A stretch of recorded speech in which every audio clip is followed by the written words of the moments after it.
Hi, Leeds TV, and we're back with another big match preview. A little bit early this week because we want you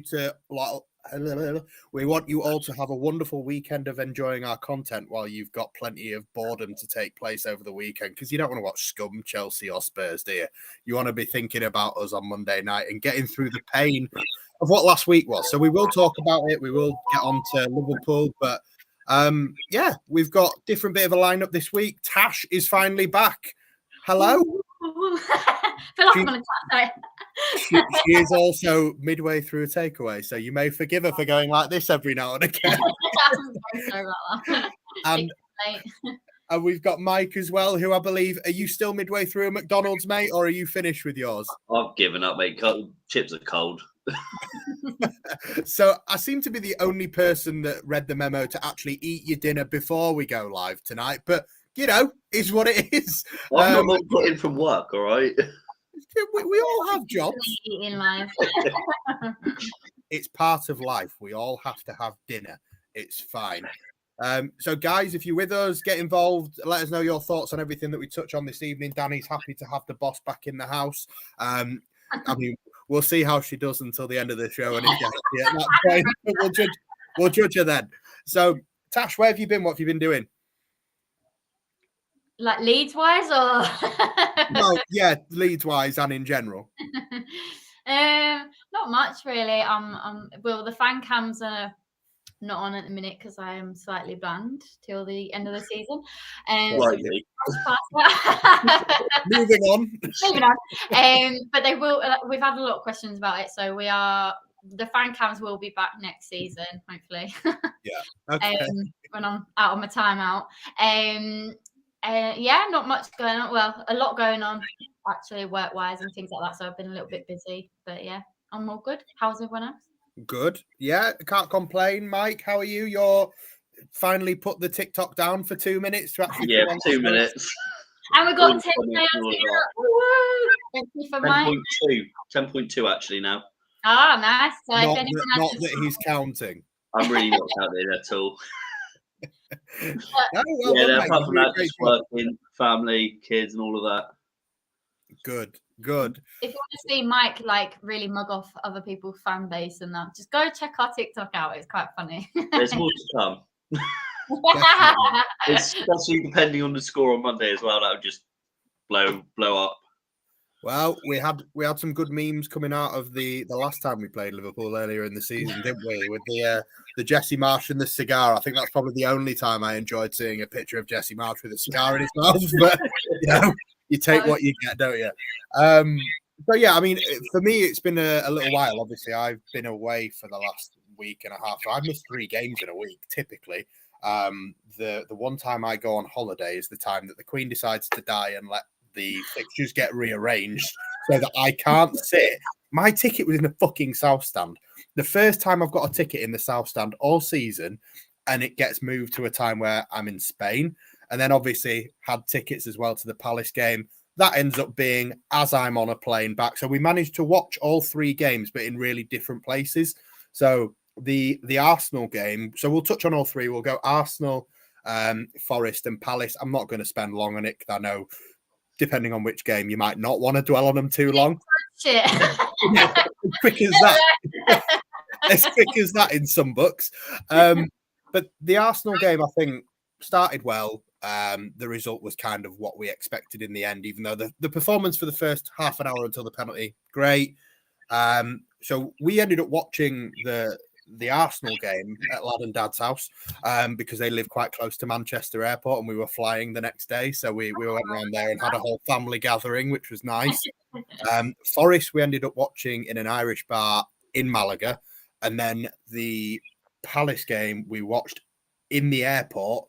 And then we were walking through Manchester Airport arrivals in the first half. We're like, this is great. Let's go to a pub and watch the second half.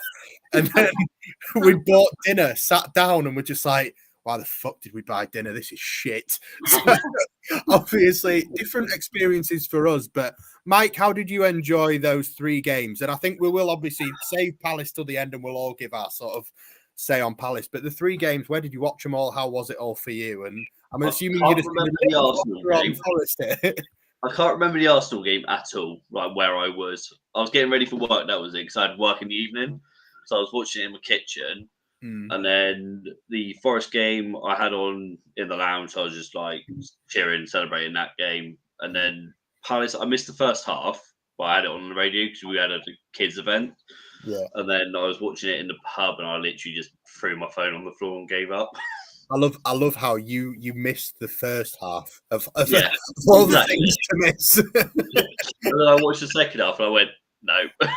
That's So, it. as someone that was watching it on your phone, at what point did you turn off? Tell me the truth. I think it was like 3-0.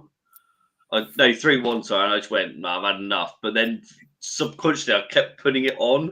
Yeah. And then I kept seeing goals go in. I just went, no, this is enough. Yeah, we all do it. I'll be honest, if I didn't have a Sunday roast in front of me in a pub that I couldn't leave, I probably would have walked out sooner. So obviously there has been the little bit of the Twitter arguments about should you stay, should you go. Tash, I know you weren't at the game, but what did Jack do with the Palace game? Did he stay or did he go? He left. Yeah. What point did he leave? Do you know? 4-1, I think he left that. He lasted longer than Mike then. Yeah, literally. So it's hard with South Stand as well because you're right Yeah. next to away fans, and obviously I don't know. You can't be seen to give in, can you? Yeah, it's hard, but I'm. To be fair, I'm the type of person I can't leave no matter what score or whatever it is. I was saying to Jack the other day, because I'm from Kent and my whole experience of going to Leeds games is like, this is it at the moment. This is what you've got until the next time we come up. We don't know when's the next time we're going to come up for a game or whatever. So it's like you just embraced it all, whether we were crap or we were, because it was normally like Championship League one days. Yeah. So for me, I still can't leave a game. I just like appreciate everything, even if we were rubbish. But he's just like, ah. No, I definitely agree. Like I'm very much the same. I can't leave. I would rather stay till the end and be annoyed at them than. And I think maybe it's just from like I've paid I kind money of to watch get you. people walking out because it's kind of Yeah. like a statement saying, look, we're not putting up with this crap. Like I do get it, but then yeah, I don't know. Yeah. Hannah was at the game. You need to come on, Hannah. Come and tell us how bad it was. I think Yeah. one of the rare times where we've got 3 people that genuinely weren't at the game for once. But anyone at the game on Monday? Obviously, Tash, I know, banned. Mike, I tried getting tickets today. yeah, I just thought on the off chance, but then they were selling tickets, I think, for the Bournemouth away. So I was put in a queue, and then I managed to go on this evening, but they had nothing available. yeah. So I'm not entirely sure. I think we're in the cop, but there is going to be me, Chris, Lad and Dad, and El. We're all at the game again on Monday.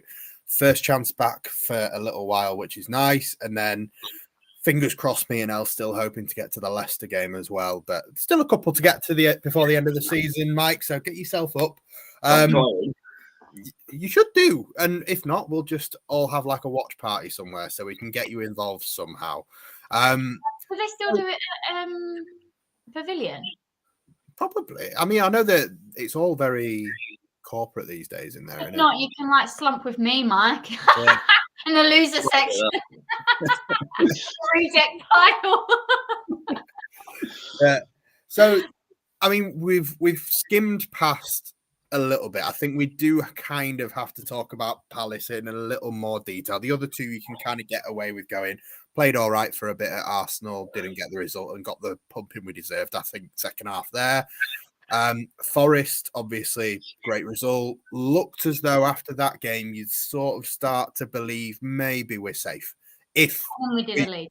Yeah, if we could get that result against Palace. And I think I would have taken 4 points from those 2 games, the Forest and the Palace game. But Mike, I know you're a good lover of the statistics and you like to send me them before I can get them out. So I'm going to give you a couple here. The 3 games that I obviously missed while I was out of Leeds, 10 goals conceded in those 3 games. Yeah.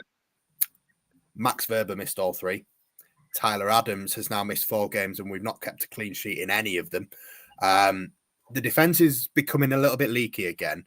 Obviously, I know that Arsenal and Palace skews that quite a lot. But yeah, there is worrying signs. But at the same time, after that Forest game, you would still say, on Gracia alone, you'd be pretty positive. He's come in, he's done a great job. You feel quite confident that he's going to keep us up. Tash, where do you think Javi Gracia has taken us? Do you feel happy with how it's gone so far, and do you feel confident that he is going to keep us up? And in comparison to what you felt before, like, I think he's okay. I think he's done better than Jesse Marsh would have. It's weird because Marsh was better against like the top 6, but yet Gracia's better with all the. If we could just have them both mingle, but I'm not set on Gracia. I think everyone got carried away after the fourth game, but that's normal, I guess. You believe in your team and everything like that, so that's it's okay to do. But I was saying to Jack, there's something I just don't connect to him at all. And I don't know why. I think because in my head, I've got he's going to go soon and there's going to be someone else in again. I don't know if that's just from the previous like Leeds experience, like going through managers like anything until Bielsa came. I don't know if we're going to just do that, see him out to the end of the season, get someone else in, but then he deserves to be in like Marsh if he keeps us up. But I don't know. I'm not. I sound really negative, but no, I think it's a very justifiable way to feel. I think the appointment, end of the day, whether they said it in as many words, it's still the end of the season, and then they're going to look for the first or second choice manager that they actually wanted. Because Gracia wasn't that, was he? No. So it's hard to feel like. Don't get me wrong, I quite like him. I like that he's come in, steadied the ship. He's brought an air of calm that wasn't around the place for as much as, I'm going to sit here and pump Bielsa off for years. Of course I am. But there was no sense of calm when Marcelo Bielsa was here. There wasn't a sense of calm when Jesse Marsh was here. We haven't had calm at this football club since the day I was born. This is probably the calmest it's been for a little while. And I like the way that he bats things away in a cheeky manner like he did in the press conference today. There's definitely good bits about him. And the results up until the Palace game, you'd say, have gone in his favour, and they've given us the boost that some people might say, keeps us up, give him it next season. But I would still sort of expect that they will go after Iraola again in the summer, or they will go after Arne Slot. It depends who they go for. But I just think, like with the fixtures coming up, I'm not positive, if I'm honest. There's a lot of London games or like down south games, away games that I'm worried about. And then obviously the home ones are quite hard, like Liverpool, Leicester. So I'm struggling to think where the next 3 points might be coming from. I think if they are, they would be home games. But I'm not feeling very positive at all.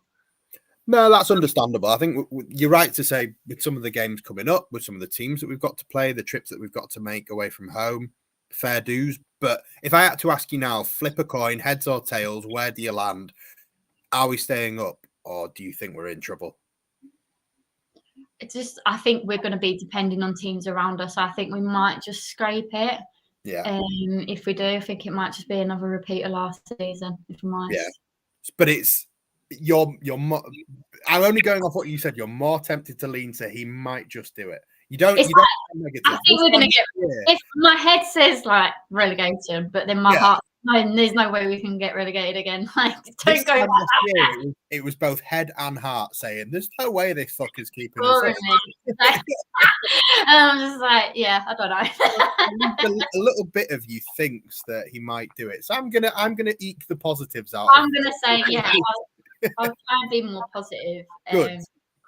I'm generally a positive person, but when it comes to Leeds, I'm meltdown. So it just depends how they fight back, isn't it? Like, they're such a shit show. They cannot get any worse than what they had that second half. Sorry, no. I think a positive to take out of that, though, is it is just one half of football. When you think about it. In the Jesse Marsh era, there was so many games where there was never a full 90 minutes where it was good. There was one half here and there that was good. But that's the only 45 minutes under Gracia where it's not been great for me. I think but then it's been different games, isn't it? Yeah. I mean, a lot of how I felt with Marsh was that we didn't actually play that bad. We just couldn't score. Felt a little bit like that under Gracia, but I feel like there's more structure, more calmness, and using more width is obviously. Danny's in that sort of mentality of half Tash, half maybe Mike, a little bit of the in-betweens until it's mathematically possible. Yeah. believe, but at the same time, in that sentence, until it's mathematically possible, Tash won't stop worrying. And that's every Leeds fan. I think we'll all worry though, really. Like, obviously, everyone knows how optimistic I am. Like, I'm probably one of the most optimistic ones. I think so. I think had we had won against Palace, I would say, yeah, we're safe. That's it. I was more like 70%. Like, we're safe before the Palace game. Obviously, the games are in our hands anyway. So whatever Forest or Everton do, we just need to match it. Or drop 1 point as such of our goal difference. But if we're conceding 5 goals now, our goal difference is now dropped to similar to Leicester's. Yeah. So if they pick up like 1 win more than us, their goal difference is slightly better than us now. Yeah. That's the big downside of the second half at Palace, and it impacted one thing that we had going for us in such a big way, in that the goal difference was kind of like an extra point cushion for us. Mike, where do you stand on Gracia? Are you happy with how he's done since he's come in, and do you have that faith in him? Because I would expect automatically a yes from you here, because that's kind of what I think you are. You're a happy man. Slightly not though, no, just due to fact, obviously, when I first watched the Brighton game, I was a bit like, hold on a minute, what are you doing here? This is boring football, no chance, get him gone kind of thing. But when you take a step back and looked at it, he had a game plan. Like, he didn't press the goalkeeper for that reason. They wanted us to.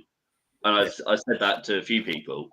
Yeah, so that was the problem with Marsh, was because, whenever we press, it was like defenders would just smack it over, all of them players, and just, go straight to the striker and score. So it was like, that was our big issue. So to see that pressing, like Jack was going off his head, like, press him, like, but that was all our issue with Marsh. But that's when he caught us out. Mate, I admit, I was the same. I was fuming at that Brighton game. I actually our equaliser because I went down for a pint. I was that annoyed, which is very unlike me. I don't leave my seat. But now that I look back on it, I'm actually happy with the way that Gracia has set things up in different games, the way he's willing to change things around in different games. Some people might say, like, you want a manager that has one style, sticks to it, and has his own sort of ethos, whereas Gracia so far has sort of responded to every game with different methods. And I think it's kind of, it shows tactical astuteness that we didn't have under Jesse Marsh. And that's not digging him out. It's just some of the way that we set up was daft. And there's no daftness in the way that we set up. We're not being beaten by teams because of setting up stupidly. And I want to ask both of you, what do you think it was against Palace that made that crumble? Because there was, Gracia kind of Gracia kind of gave his own answer today, but I disagree with the answer. Tash, you're going the first goal, and we just crumble. It's just mentally, that's been our problem for the last couple of seasons. We just literally break down. We've had so many times where we've had a goal either side of half time, and it's just like, oh, here we go again, kind of thing. And if it's true, the rumours where they've all argued at half time, that's not good mentality at all. Doesn't matter what ability you've got, if you haven't got that mental strength to get through someone scoring against you at home, when you've got the crowd. Jack said that was the best atmosphere in ages as well. Like, the crowd was really behind and everything.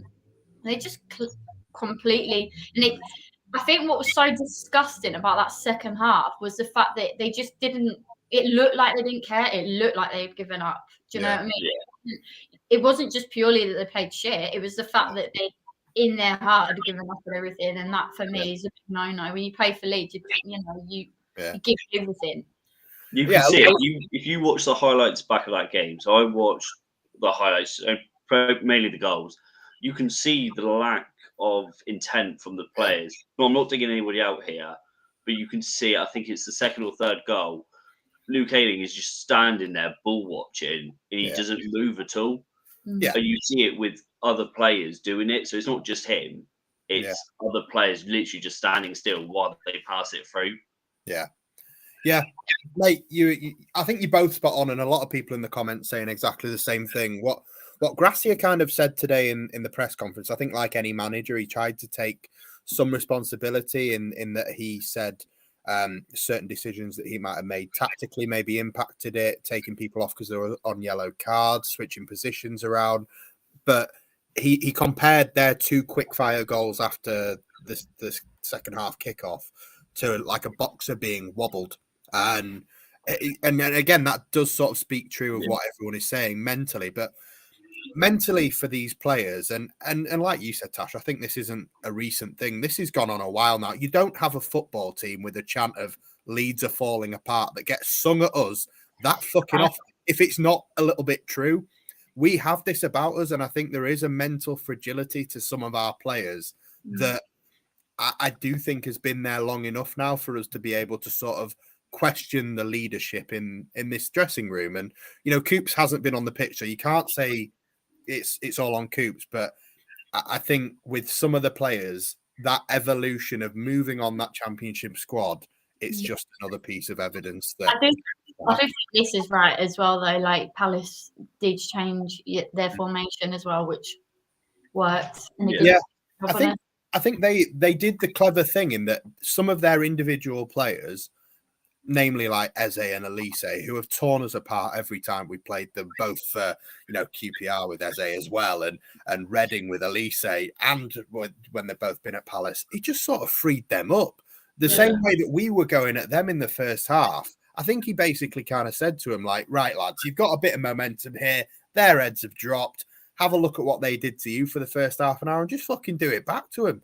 And it was the only half of football where I don't feel like half of me wants to say I don't think Javi Gracia had a response, but I was sat in the pub watching that game, and every substitution that he made, I sat and turned to L 2 seconds before, and I was like, this is who I want on here and now. And 2 seconds later, he did it. Like, I can't fault the substitutions. For me, they were the right people at the right times. Well, I was annoyed about Ayling not being brought off, but then it was come to my attention that Firpo seemed to, but then I don't know. Was Drama on the bench? A lot of, you know. Drama's at Luton. Oh, is it? Oh, right. Shows how much I'm with it. But yeah, no, like I say, it's all them championship players we need to get rid of, isn't it? And like even under Bielsa, you know, we were scoring 4, but we was also conceding 4 or whatever. We conceded a lot of goals under Bielsa. So even when we were strong and going forward, we were still absolutely awful. I mean, we probably the best we've been defensively under Bielsa was when we had Ben White. And now it's Volker. And it's just relying on that one person. No matter what year it's been, it's always just been the one person relying on to make a difference. And it should be, you need 4. You need all 4 to be good, and they're not.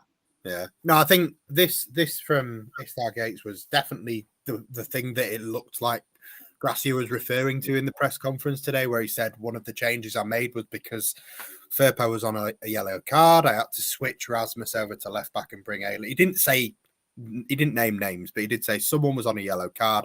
I had to make a tactical decision, and I think he kind of conceded that was his fault. That's something that he felt contributed to the result in the end. Interesting. Why not put Cooper there and then put Pascal left back?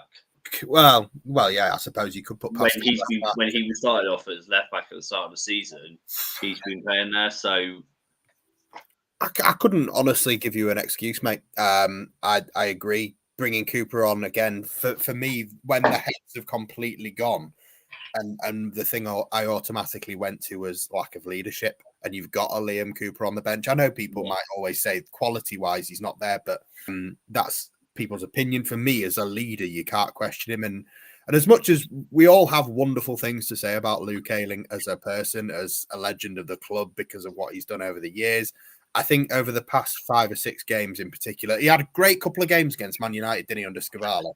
But then since that point, he's got a goal, I think, but otherwise he's had some shocking performances. And it's a case of, do you drop him because of that lack of pace going back? And then put Rasmus in, who's also not been great either. But at the same time, bringing it back to the Palace example, I don't think Luke Ayling is quite the leader we need. And in those kind of situations where it's all crumbling and maybe just it goes to 3-1. Firpo's on a yellow card, and like you said, Mike, bring Liam Cooper on, shove Pascal at left back, and then you don't necessarily even have to take Ayling off, but at least give Cooper the armband and add some leadership in there and stop that crumble. But and also the fact that Adams wasn't in there, because I think he would be a good leader. Yeah. Adams and Verber have been a huge miss in the last 3 games in particular, and he was a bit cagey on whether Max Verber was going to be back, but I'll get on to the actual press conference and team news shortly. Mike, I just want to double check. Did we actually get a proper answer from you? Do you think Grassi is keeping us up? Yes or no? I want him to. I don't think he's the answer. I think if it's a short-term fix, he could be. I think some of his decisions aren't necessarily right, in my opinion. So, Notto coming on earlier at some games, bringing on Rodrigo instead of Bamford or even Rutter. He's a record signing. We've not even played him much. Because Rodrigo's a good leader as well. Every time he has had the captain badge before, he's turned into an animal. Yeah. I mean, I'm under the impression that the Rodrigo not starting thing is just because he's not fit enough yet to play 90 minutes. And I think that was one thing that was kind of shown off a bit again against Palace, where a lot of our players looked very tired. You could tell they'd had an extra few days rest and we hadn't. But for me, I think with Rodrigo, if it's down to quality, and I know people always say Bamford contributes a lot to the team in the way that he operates and he drags people around and stuff, but on the amount of goals per minute at the moment this season, you'd struggle to say that Rodrigo shouldn't be starting games if you had to take a toss. And I'm about to put the blog out actually either later on tonight or tomorrow morning, and I looked into like the team selection, what I reckon he could change and what he might not change, but it comes down to toss-ups between players like Rodrigo and Bamford. It comes down to toss-ups between Sinisterra and, Aronson has been kind of a point of frustration for fans for a while. But, you look at the goal that we scored against Palace, it's an Aronson corner and a Bamford header and Aronson assist, Bamford goal. Are they getting bought out? Who knows? I think Bamford's better when you've got Rodrigo. Like whenever Rodrigo's injured, then Bamford seems to just be complacent. That word. But I think as soon as Rodrigo's there for competition, or either on the pitch or just on the bench, I think Bamford's a lot better. Yeah, Danny saying Rodrigo and Nonto maybe aren't fully fit. Sinisterra seems to be back doing full 90. Was it against Palace? But Mike, when it comes to Liverpool, you obviously do a lot of winding other people's fans up on TikTok. But what have you made of Liverpool this season? Obviously, a really different team to what they've been for a long time. Last time they came to Ellen Road, Jurgen Klopp was basically the referee and not the manager. But it was an eventful day. We're not going to see the same team that came to Ellen Road and pumped us 3-0.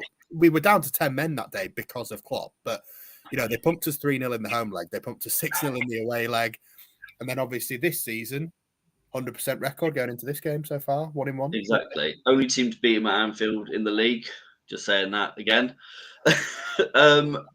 Very, very hit and miss. I know, like, even away from home, they are obviously worse away from home than they are at home. So that could be good stead. They haven't won since they beat them lot 7-0.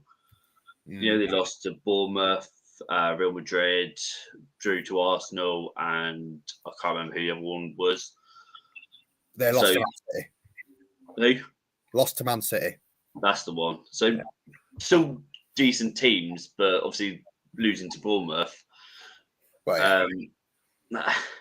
But off the back of 7-0 one game against Man United and then 1-0 loss against Bournemouth. Like they are ridiculously inconsistent. They're worse than us for inconsistency.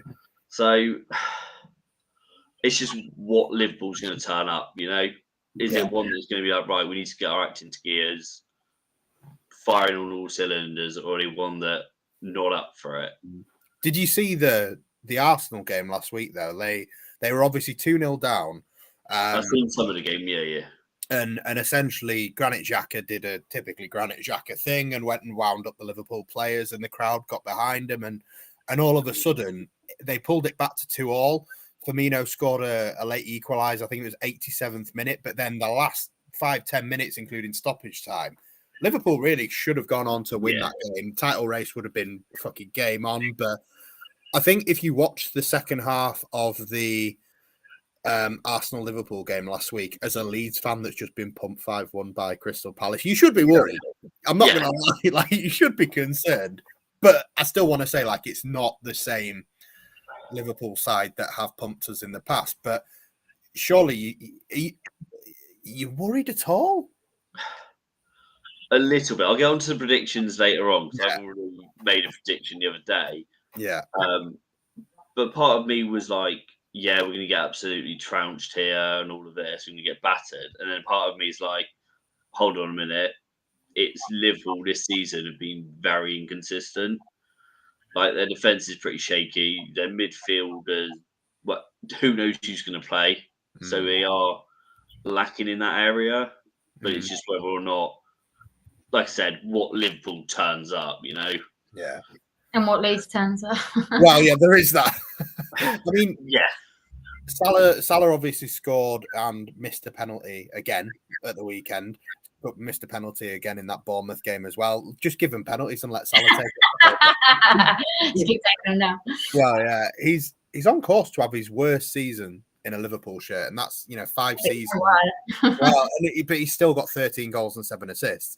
So, other than that, I think compared to the last Liverpool team, a lot of people that I speak to, that Liverpool fans or even just general fans of top 6 sides that like watching the Champions League and stuff, people think that Sadio Mane being taken out of that front three is something that's really taken the wind out of them.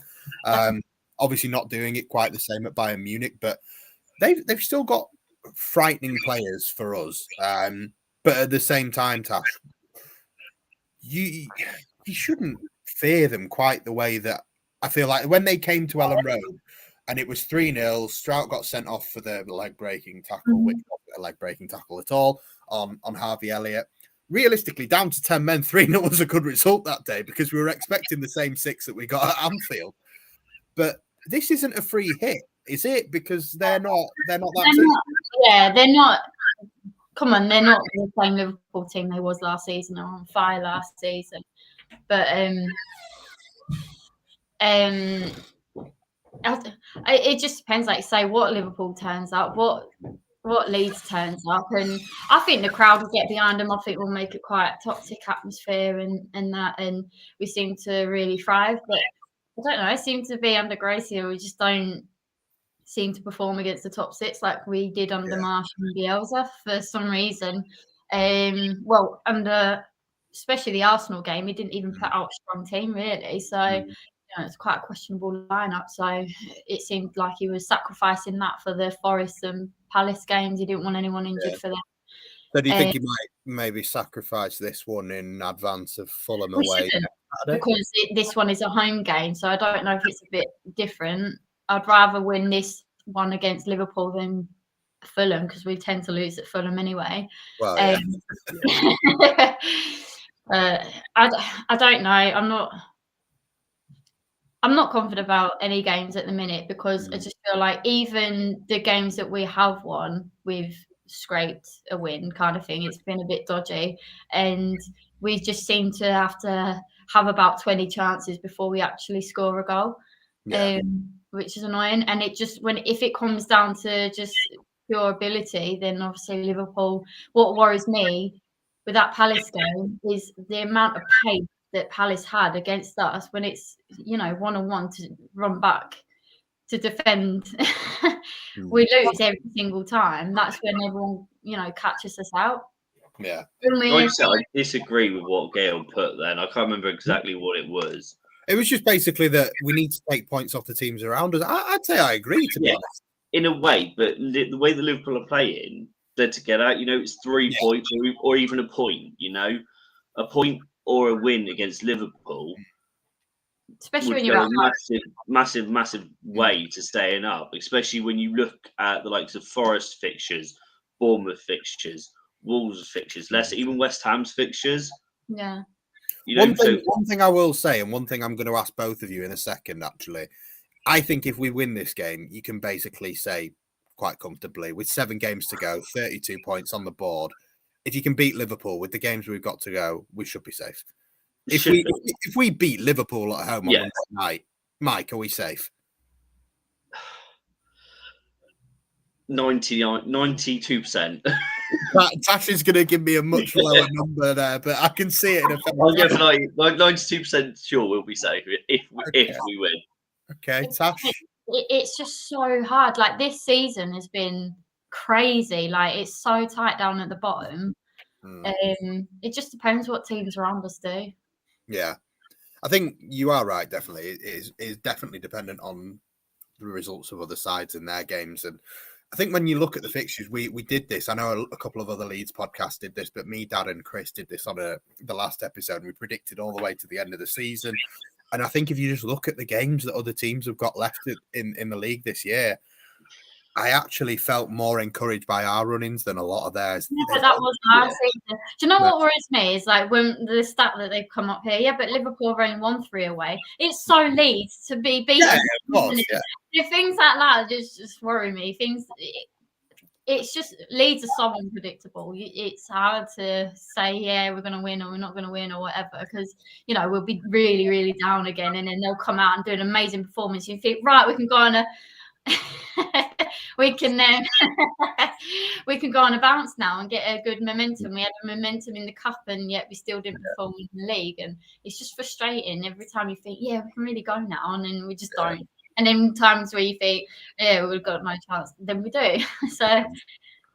So we're gonna move on to what Javi Grassi was kind of saying in his press conference today, which I'll be honest wasn't much. He's very guarded, doesn't give anything away on injuries. He was asked 2 or 3 times on Max Weber and just politely declined to answer until eventually, like, the 3rd person asked him, he was like, I can't avoid this any longer. But if you haven't watched it, go and watch it. The way he cheekily winked, and it's the first 2 or 3 people that ask him questions are female reporters, and he gives her a cheeky wink. And I was just like, "Go on, Javi, you dark horse." But no, the 3rd and final time that he gets asked about, he did kind of say, like, he gave away that Weber is training. He wouldn't be training if he was injured, would he? Like, I know that doesn't necessarily mean he's back starting the game or he's back available to play a full 90 or even an hour or anything, but he wouldn't be training week, day in, day out, which is what he said, if he wasn't potentially available for selection. So I think that's encouraging. He was asked specifically on the players that were involved in the Palace game, if anyone was injured, and he really kind of declined to comment on that. But the bits that he was talking about in response to the Palace game was he will be changing things around, but not based on any sort of response to the Palace defeat and that second half crumble. It's more that the plan is going to be different. I think the plan for what I would expect, and I'm going to see if you guys agree with me, is the way that we set up against Arsenal for that first half an hour. We knew that they were going to dominate the ball. We knew that we were going to have to sit back. We had 3 players with incredible pace up front, and we just counter-attacked them. And until Ayling gives away a silly penalty, it was working for us and we were in the game. We did something similar against Chelsea, and obviously we lost 1-0, but we were in the game.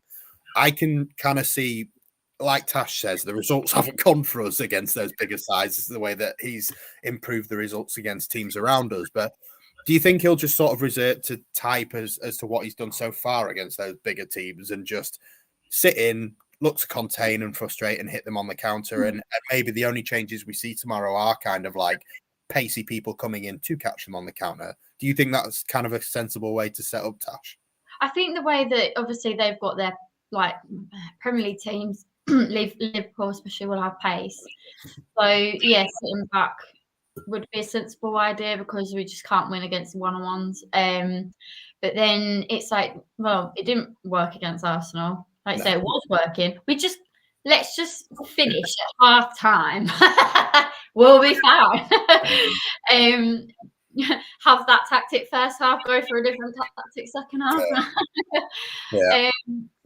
So maybe Yeah, I know they didn't really answer it. Maybe it's a cop out. I'm sitting on the fence. No, you are right. I think one thing I noticed as well, and like you actually touched on it earlier, was the goal just before half time for Palace is what you think Wobble does. And if you remember Man City at home, we were actually brilliant for that first 45 minutes. And it got into stoppage time at the end of the first half. They finally broke us down, and then they go and end up beating us 3-0. But that first half, I think it is really important. If you can contain Mike until half time, try and take your chances on the counter. If you can keep it to 0-0 till half time, and then maybe second half, a tiny bit more expansive, open up a bit more and try and take that chance, because you're not going to get many against a team like Liverpool. Take a chance late, and we did something very similar. I know it was Jesse Marsh and not Javi Gracia at Anfield, but we did something similar. We took our chances. We didn't deserve necessarily to win that game. Milan Melier kind of won us that game. But, you know, do you think contain, counter, do you think that's the right way to go on Monday? Yeah, so somebody's already addressed it. So play like we did against Brighton. I think as long as we don't concede in the last, say, 5-10 minutes of the first half, so even if we can concede early, it's like 1-0, 1-0, we stand a much better chance than it is going 1-0 in the last, let's say, 40 minutes into the second half, because obviously we will see our heads drop. So I think if we can contain them, and it is a very, very tight game, then we can get something from it. Good question here, actually, from Michael, which is, you know, after that Palace game, would you not, you know, you always hear that sort of sentiment, you want to follow up a game. I was going to touch on this earlier, actually. Yeah, you want to follow it up as soon as possible. Yeah, out there, but you know, we've got a lot more rest. We're not playing until everyone else has already played. Do you reckon that's more time on the training pitch, or do you think it's not so great? For me, it's mentality again, isn't it? Like there's that added pressure, and we have caved previously when we've had that. Disagree with that, because I put a stat up the other day because I still saw it, that the first time in Premier League history someone has been in the bottom three and won 4 times throughout and gone out is Leeds United.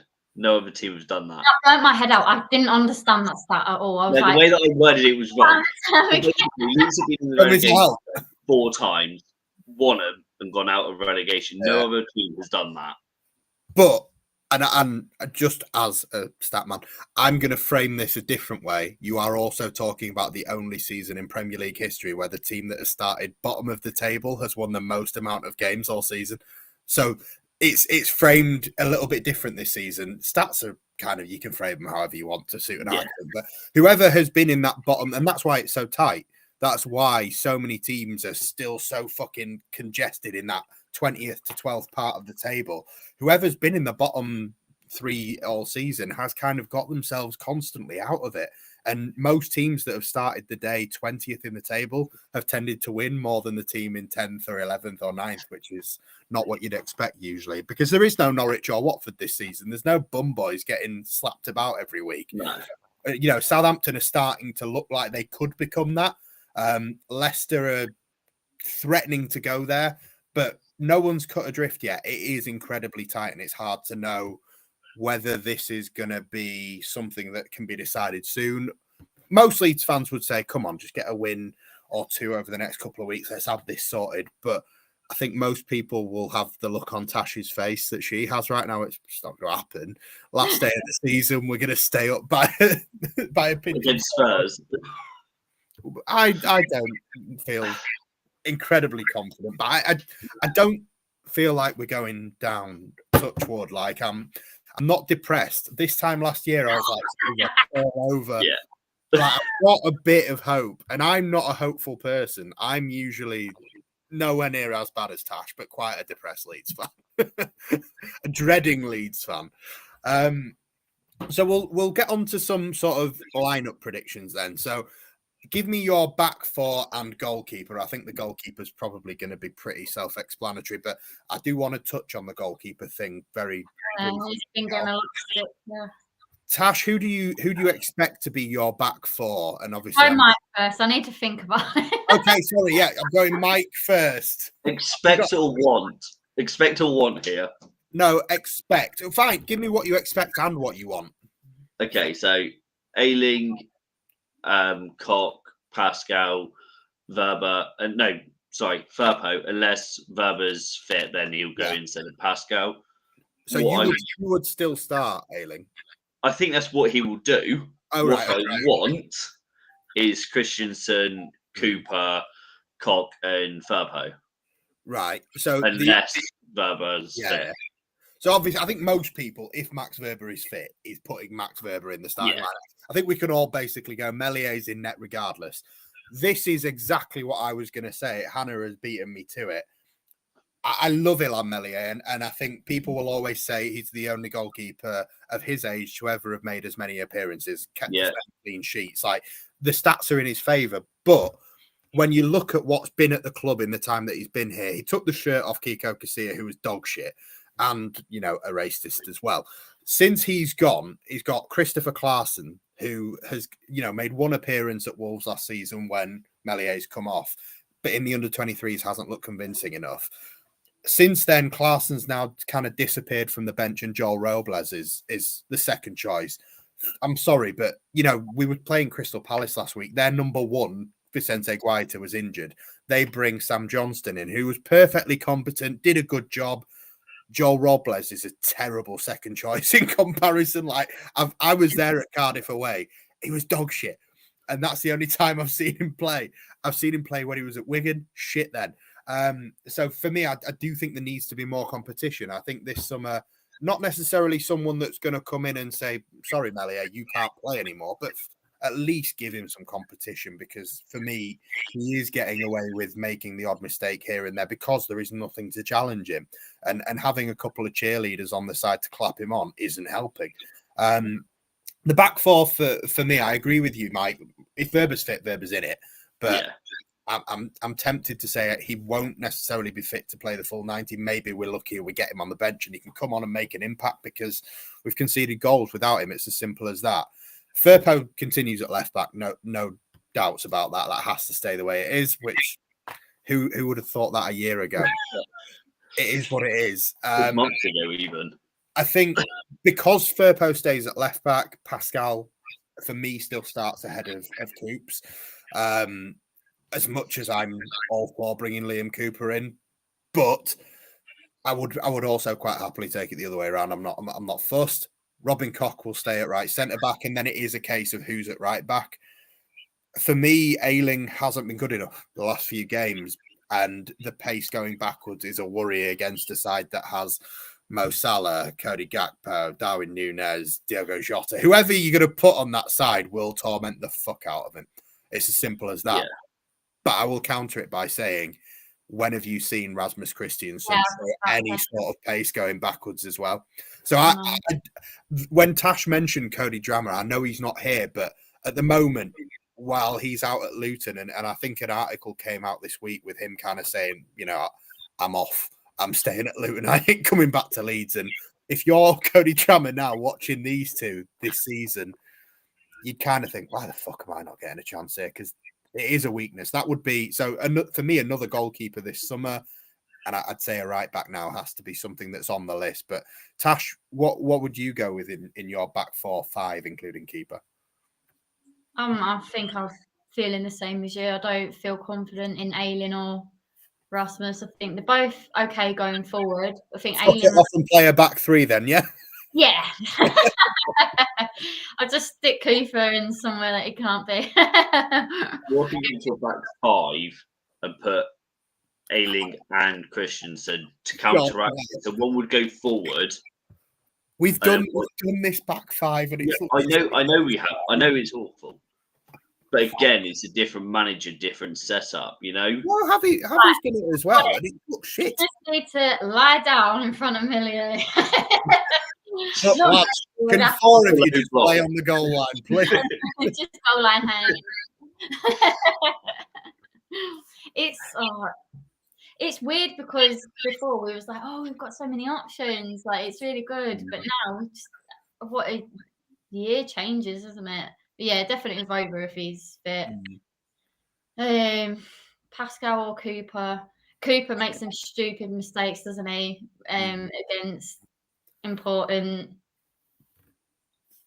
games, but then he like say he is that leader, which we're Pascal's kind not of exactly been squeaky clean.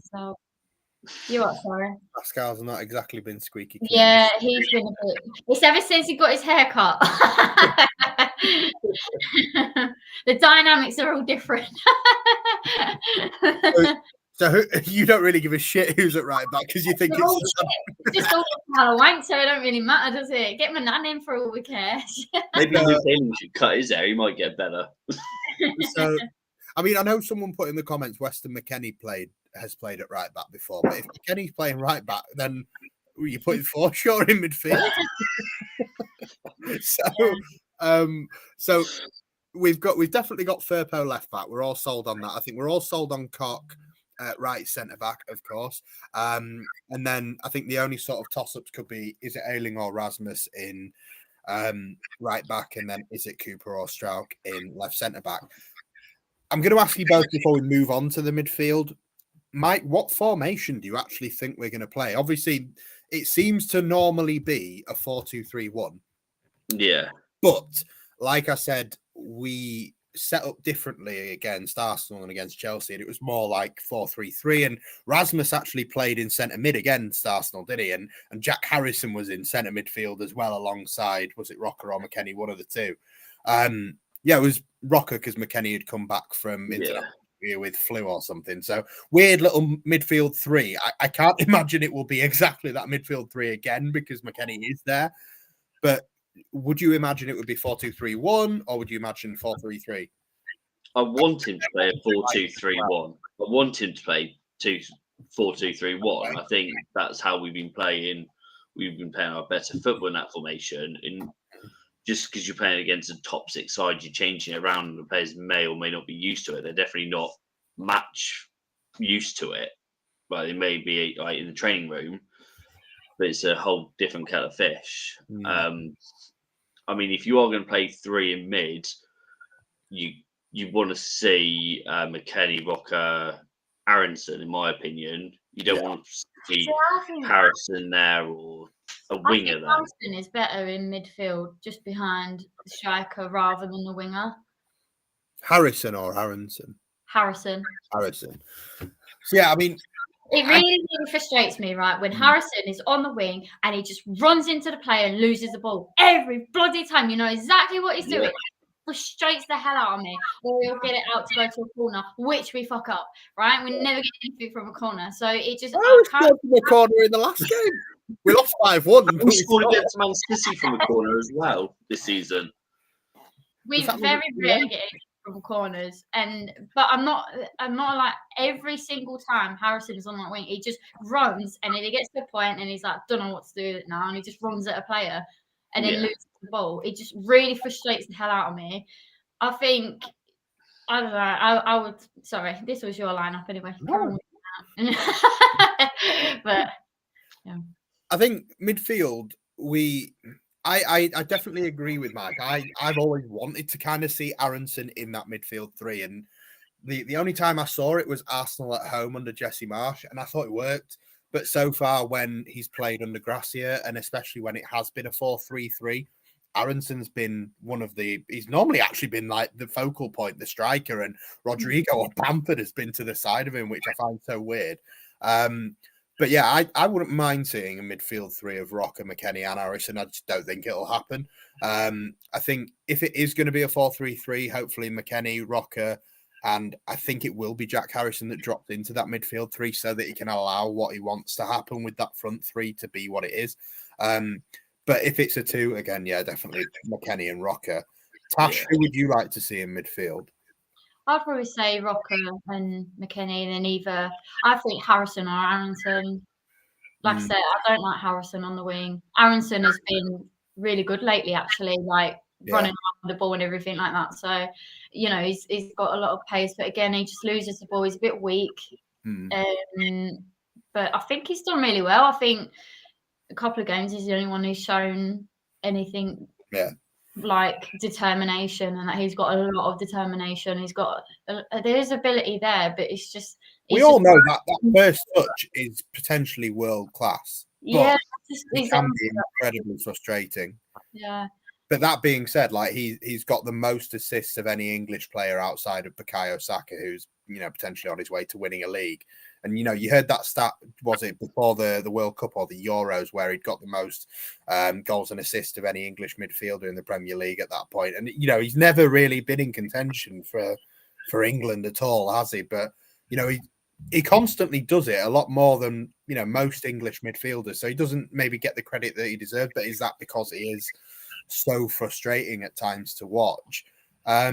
One other one that we're going to talk about that front three or front four, depending on what you want it to be. But Brendan Aronson is someone that I find incredibly frustrating to watch.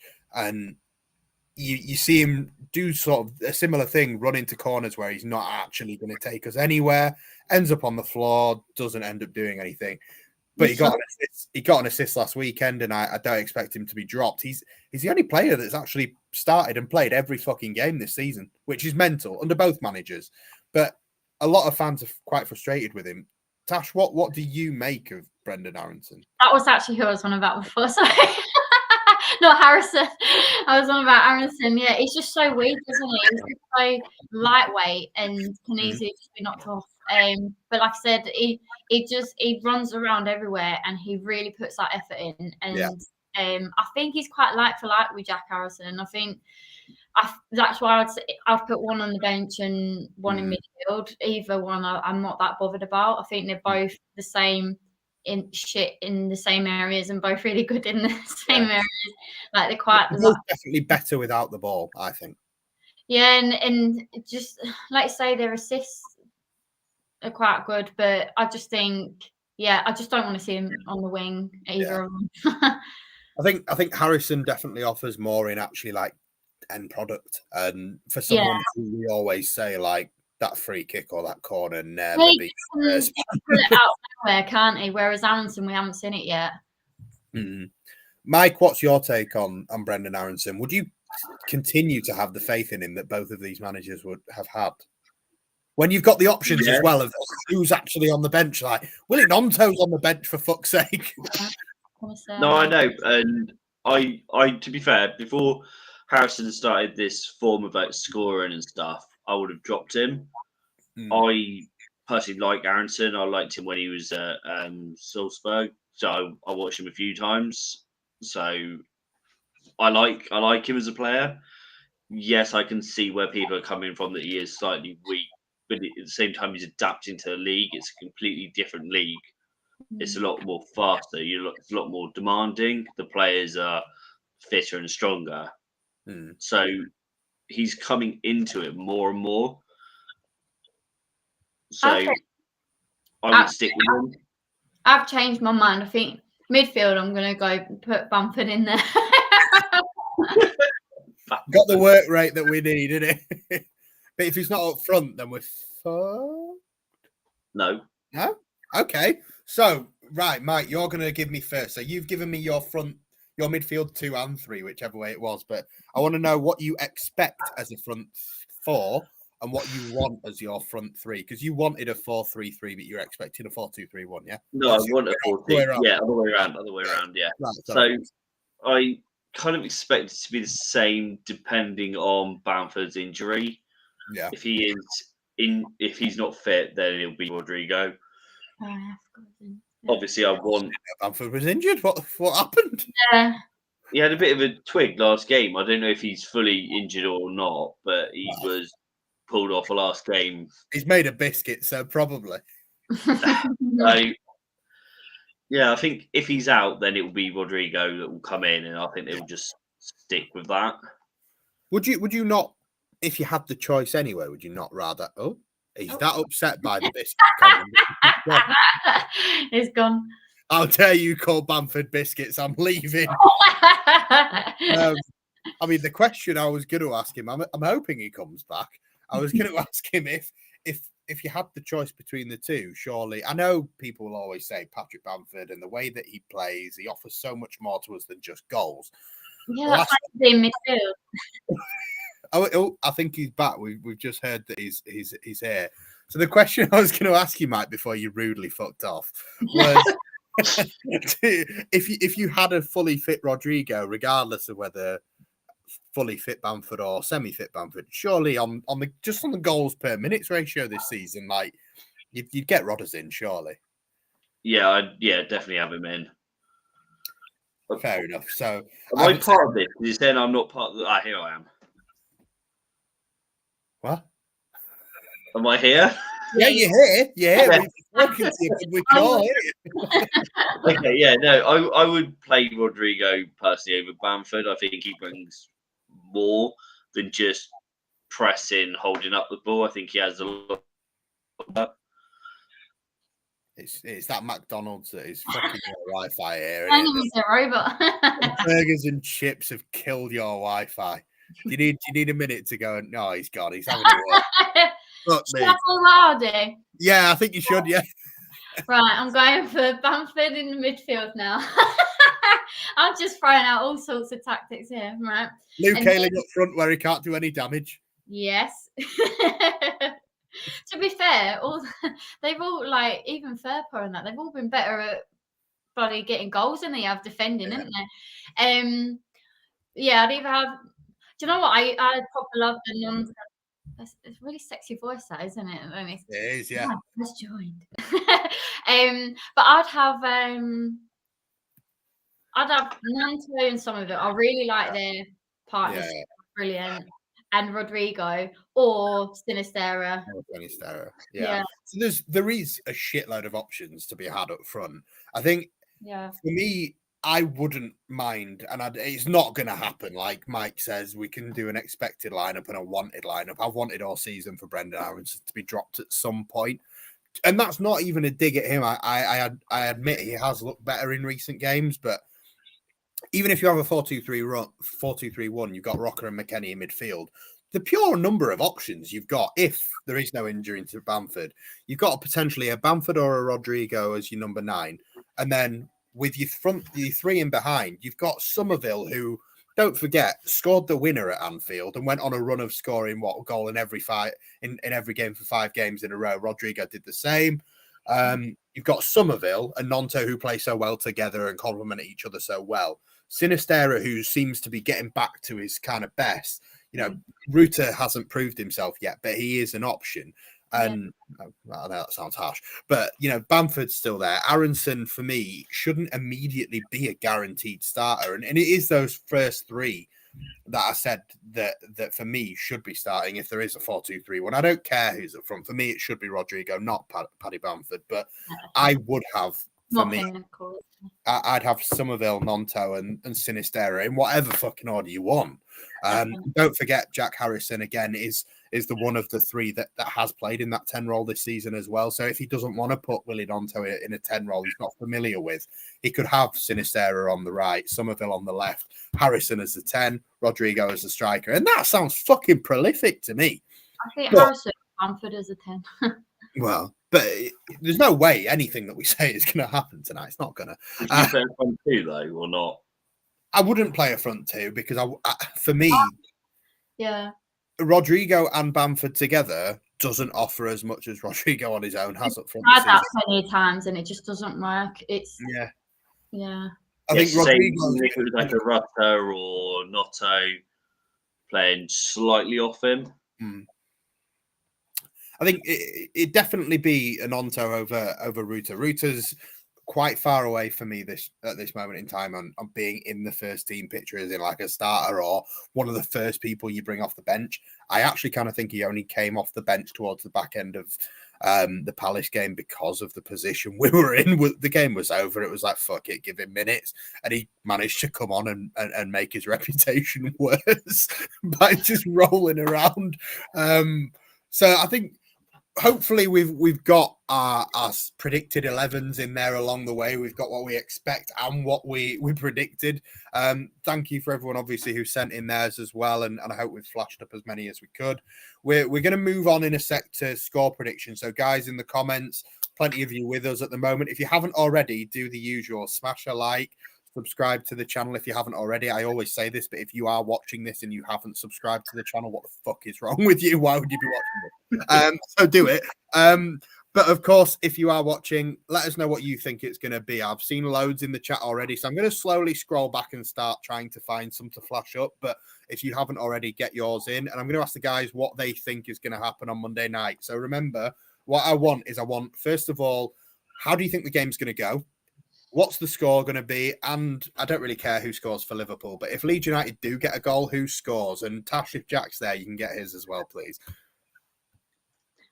Charlotte's being a nightmare, I think. We'll come to Mike first, and then we'll give Jack some time to put her to bed. Oh no, Danny! I was going to say 1-1. I think it's going to be like I don't know. We play well, get one goal, and then it's going to be like a bit of a struggle and that. And then it's like just right at the last minute, they might get one, or it'll be like they score one, and then it's like right. Fans get right behind them. Come on, don't be fucking assholes again. And then we get another goal, and then it all goes. And then last minute goal. I don't know. Mike, have you finished doing the hokey cokey yet? I can't fucking keep I don't know what's going on right now. And I haven't kicked you once this time. It just froze on me. Right, I kind of heard what Tash was saying.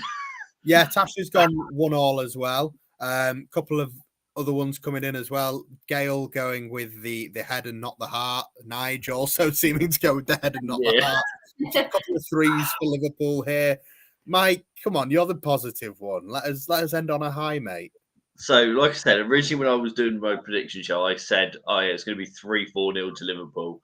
But then coming down to it, I went, no, I went 1-0. Quite confidently. The way that they are playing, they're away from home. I want to back us to win, but I don't want to be made look like a fool for doing that kind of thing when it's Liverpool. Obviously, Crystal Palace, I want to back us to win. I would have backed us to win that game. But Liverpool are a completely different kettle of fish. I've got 1-0. I want to see Firpo score again. Don't we all, mate? It's always Firpo for me. I must admit, I saw this comment earlier, and obviously, as a result of Firpo's goal at Southampton, I named the cat Firpo and Scooby-Doo, which is every single show. The first show that we had after I'd named that she wrote for it, so now I have got the door closed every time I do a show, so she can't get in because she just wants to be famous. But yeah, some harrowing sort of scorelines coming in here. Some people saying 4-0, 3-0. Mike _ all Leeds TV is back. You leave this one more time, you ain't coming back. I don't know what's going on. We get everything. Have to get this forward for next time. In the back room, it goes Mike _ has joined. Wow. That wasn't a terrible impression, but she definitely does it with more style. But I mean, yeah, some interesting predictions coming in. Mike, I suppose, seeing as you've got us losing, or have you got us drawing now? Is it 1-0? 1-0. Who scores for us? Tash, Mike, who's getting goals for Leeds? Firpo, Rudiger. Yeah. What did you say? Rudiger? Rodrigo. On left hand side, I could see the Firpo or Sinistera doing it just solely because of how Trent plays. Yeah, he likes to come in a lot or push forward. So Firpo long ball over, Cini or even Harrison, whoever's on the left hand side, cuts in, scores. Fair enough. I mean, I must admit, I'm half tempted to end the podcast without even bothering to give my prediction because that's as positive as it's going to get. My head is doing the same thing as all those dreading Leeds fans saying 3-0. I think it will be close. I don't think we'll get pumped because I don't think we've, other than the obvious, had too many pumpings so far under Grassi. I think he's clever enough, and I think they'll bounce back and give us a performance at the very least. I expect a performance. I don't mind like a game where we lose narrowly, but we show up. Don't get me wrong. I think we could get a point if we react properly, and they are not what they previously have been. Mike makes a really good point in that Trent defensively this season at least has looked like a weakness for them. and with the improvement in form of Firpo and whoever's in front of Firpo, whether it be Harrison, who has been in form, Cini, who's now starting to look excited again. If Somerville comes back in, Somerville's been a threat to loads of different teams in that position this season. Willie Nonto, there's whoever's attacking Trent has to be something that we feel confident in. But again, you look at what they've got coming at us and the way that we've defended in recent weeks, and you can't sit here with full confidence going, 4-0 win. So yeah, for me, I would like to think that a point is possible, but I think it's more likely that we go down to a narrow defeat. I'm hoping, like Mike says, if I'm going to nail my colours to the mast and someone's going to score, it's going to be Firpo all day, and I'm there this time, and I will. I can't be any closer to the pitch than I was when he scored against Southampton. And I'll be honest, I didn't go on the pitch that time. I did take a clump of Ellie's hair out, though, as I went down celebrating. I fell down about 2 rows when Firpo scored. You know, when a goal goes in, you jump up and you're like, fucking yes! And then I realised it was Firpo that had scored, and I decided to climb on some seats, and I fell, and I thought the only thing that was going to take me from falling to being stood back up, I was pissed as a fart. But I thought the only thing that would save me is grabbing my wife's hair. And of course, she wasn't very pleased with me. But yeah, would you take a 2-1 defeat if it meant that, you know, you got your Firpo limbs? No. It's the performance that you want to see. Like I said, the Arsenal first game of the season, when we played them first, like, even Arsenal fans that I've spoken to had said that we were the toughest game they've played in the first half. So if we can build on that performance going into Fulham, going into Leicester, Bournemouth, City, West Ham, Newcastle, we have a chance. Fingers crossed. I think we'll try and end it there on Mike's positivity. Let's all hope and believe. Tash, how's that cold din-dins treating you? You said I was the negative one, and you've been more negative than me. Quite possibly. I think we're both a toss-up for who's more negative at different times. At least I think we're staying up. Ages. One minute I'm like, no, we're going to lose, it's going to be shit, it's going to rah. And the next minute I'm like, could get a draw out of it, you know, it might be all right. And then other times like, no, I could proper win this if the crowd gets behind them and we're like, living for the passion, but dreading the hope that being the thing that kills you, basically. Thank you very much for joining us as always, guys. Tash, thank you for a wonderful return to the channel and the show. Guys, let us know in the comments how you think the boss did. If you want to make complaints, you will write to All Leeds TV. I will delete. Mike, as always, thank you for joining us, mate. Keep up the great work on the TikTok, and hopefully, I mean, if no one else does, because they can't be bothered, at least Mike will make sure there's more content pumping out over the channel over the weekend. Fingers crossed. Sorry, we've been all a bit shy with content, but Mike's been keeping I blame Oscar. Just pile it all on Oscar. Yeah, everyone's just useless. All Oscar's fault. If we're ever late, it's Oscar. If there's no content, it's Oscar. Anything that goes wrong with this channel, blame Oscar. But yes, guys, thank you very much for staying with us. I know it's been a long one. Haven't already, smash like, subscribe to the channel, and yeah, fingers crossed for 3 points on Monday night. Come on, Leeds.